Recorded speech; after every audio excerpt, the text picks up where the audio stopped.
Breaking news में बड़ी खबर आपको बता दें, यूपी से आ रही है, जहां पर चुनाव से पहले मदरसे और मजारों का जो है वो सर्वे होगा और इसको लेकर जो है मीटिंग भी हो सकती है। तो क्या कुछ चल रहा है यूपी की सियासत में, बताएंगे आपको। मेरे साथ मौजूद है मेरे सहयोगी हर्षी सर। मदरसे का सर्वे होने वाला है, क्या है पूरा मामला? देखिए, मदरसे का पहले भी सर्वे हुआ था। एक बार फिर कयास लगाए जा रहे हैं कि मदरसे का सर्वे होगा, लेकिन हाँ, इतना जरूर है कि मज़ारों का सर्वे होने की पुख्ता जानकारी है, जो सूत्रों के हवाले से खबर मिली है।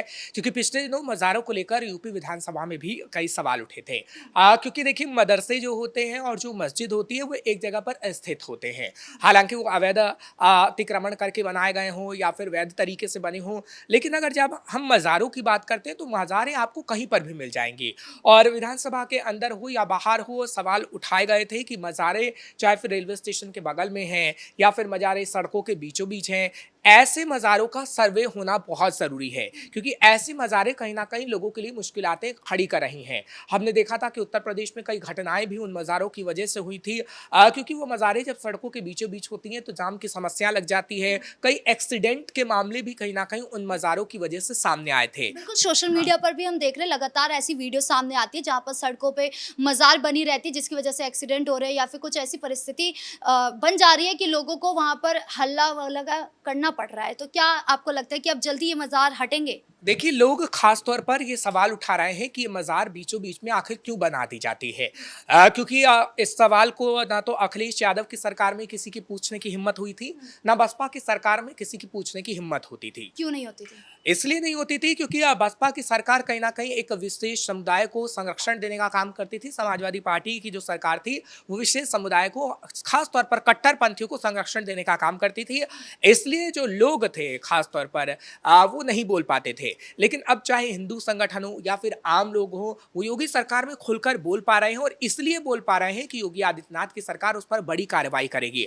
आपने देखा था कि पिछले दिनों कार्रवाई हुई भी थी, क्योंकि बहराइच में भी हमने जब तस्वीर देखी थी योगी आदित्यनाथ के आने से पहले, तकरीबन पिछले महीने की बात है कि कैसे अवैध अतिक्रमण को ध्वस्त किया गया था, जिसमें मज़ारें भी शामिल थी। संभल हो या फिर अन्य जगहों पर भी हमने देखा है कि किस तरीके से और मज़ारों को तोड़ने का काम कहीं ना कहीं किया गया है, जो अवैध तरीके से है। लेकिन उत्तर प्रदेश में एक या दो कोई मज़ारें नहीं है। पूरे उत्तर प्रदेश को अगर आप मिला के देखेंगी तो कई हजारों मज़ारें आपको मिल जाएंगी, जो कहीं ना कहीं सड़कों के बीच है, रेलवे स्टेशन के बगल में है या कहीं पर भी बना दी जाती हैं।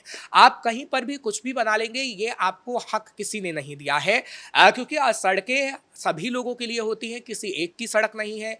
रेलवे स्टेशन सभी लोगों के लिए होता है, किसी एक का रेलवे स्टेशन नहीं है। लेकिन आप अक्सर रेलवे स्टेशन, बस स्टैंड और सड़कों के बीचों बीच ही मजार पाएंगी, जिसको लेकर उत्तर प्रदेश के तमाम मंत्रियों की तरफ से भी सवाल उठाए गए थे और विधायकों की तरफ से भी कहा गया था कि जल्द से जल्द सभी का सर्वे कराया जाना चाहिए और सभी पर बुलडोजर चला देना चाहिए। हालांकि ऐसा नहीं है कि उत्तर प्रदेश में बुलडोजर नहीं चल रहा है। आपने देखा है कि चाहे फिर माफियाओं की प्रॉपर्टी हो या फिर बात करें हम अवैध मस्जिदों या मदरसों की, अभी तो हाल ही में हमने देखा था कि किस तरीके से नेपाल से सटे इलाकों में किस तरीके से बड़ी कार्रवाई की गई थी, बुलडोजर चला था, जिसमें सबसे ज्यादा मस्जिदों और मदरसे शामिल थे। तकरीबन 300 के आसपास ये रहे होंगे।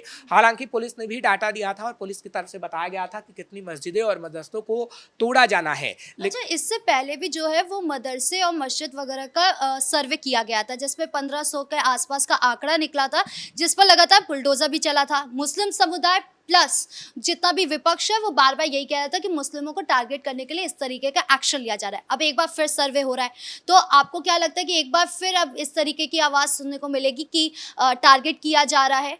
देखिए, पॉलिटिक्स की अगर बात करें तो पॉलिटिक्स में ये सब चीज़ें चलती हैं। राजनीति में विपक्ष का काम होता है हालांकि सवाल खड़ा करना, लेकिन विपक्ष एक तरीके से लोगों के माइंड में ये बात सेट कर देना चाहता है कि कहीं ना कहीं मुसलमान विरोधी योगी सरकार है। और इसलिए बार बार वो जब भी मज़ारों की बात सामने आती है, मस्जिद और मदरसों की बात सामने आती है, तो मैदान में आ जाता है।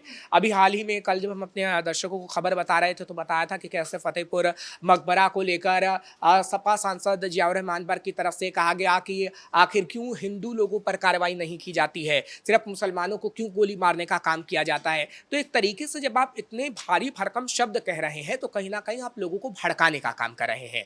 जबकि योगी सरकार क्या कर रही है, योगी सरकार पूरे वैध तरीके से कार्रवाई कर रही है। देखिए, पहले सर्वे होता है, सर्वे के बाद बाकायदा नोटिस दिया जाता है, उसके बाद लाल निशान लगाया जाता है, उसके बाद कहीं ना कहीं कार्रवाई होती है। कहीं ना कहीं जो अवैध तरीके से चाहे मकान में लोग रह रहे हैं तो उनको बाकायदा कहा जाता है कि आप मकान खाली करिए। ऐसा तो नहीं है कि बुलडोजर जाके चल जाता है, चाहे फिर मजार हो, मदरसा हो, मस्जिद हो, तमाम लोगों को सूचनाएं दी जाती है जो वहाँ की रखवाली करते हैं या फिर मदरसा में रहते हैं।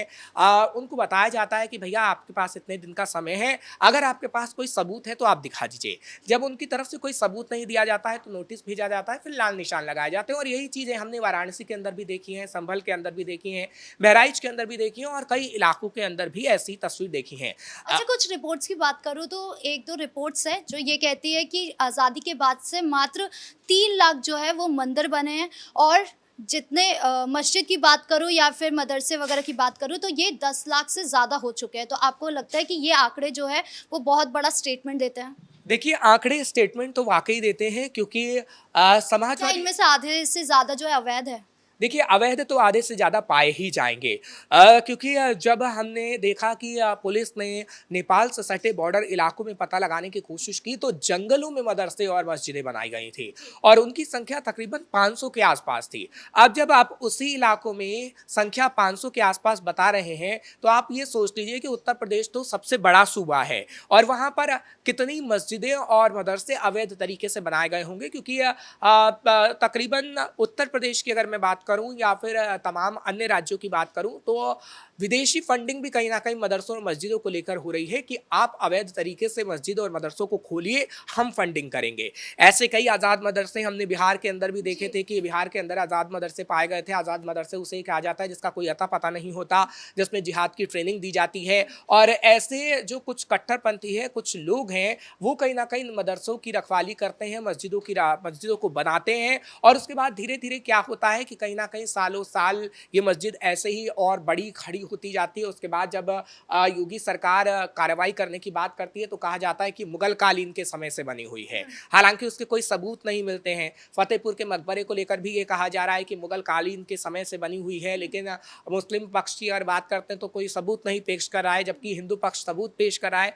तो कहीं ना कहीं अगर आप कोर्ट के अंदर जाएंगे तो कोर्ट सबूत मांगता है और सबूतों के आधार पर ही कार्रवाई होती है। हमने देखा है कि संभल में एसडीएम वंदना मिश्रा की तरफ से किस तरीके से अवैध अतिक्रमण जब किया गया था, उसके बाद कहा गया था कि अगर आपका अवैध अतिक्रमण नहीं है तो आप सबूत दिखाइए, लेकिन किसी ने भी सबूत पेश नहीं किया कट्टरपंथियों ने, और उसके बाद बड़ी कार्रवाई बुलडोजर की हमने देखी है। अच्छा, विपक्ष जो है अब वो इस एक्शन को लेकर कहेगा कि चुनाव से पहले ही आप इस तरीके का एक्शन ले रहे हैं जानबूझकर, ताकि आप हिंदुओं को खुश कर सके और मुस्लिमों को टारगेट कर सके।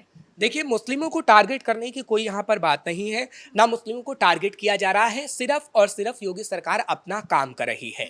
और कहीं ना कहीं मुस्लिमों की अगर बात आती है तो मुस्लिमों के लिए ज़्यादातर काम मोदी सरकार ने ही किया है, लेकिन हाँ, इससे इतर आप ये ज़रूर कह सकते हैं कि योगी आदित्यनाथ कहीं ना कहीं हिंदुत्व वाली छवि को और मजबूत करने की कोशिश कर रहे हैं। क्योंकि जब विधानसभा के अंदर आप ये कह देते हैं काठमुल्ला कहीं ना कहीं कुछ लोगों को बनाने की कोशिश हो रही है, तो लगता है कि कहीं ना कहीं आप हिंदुत्व के एजेंडे को सेट कराए हैं।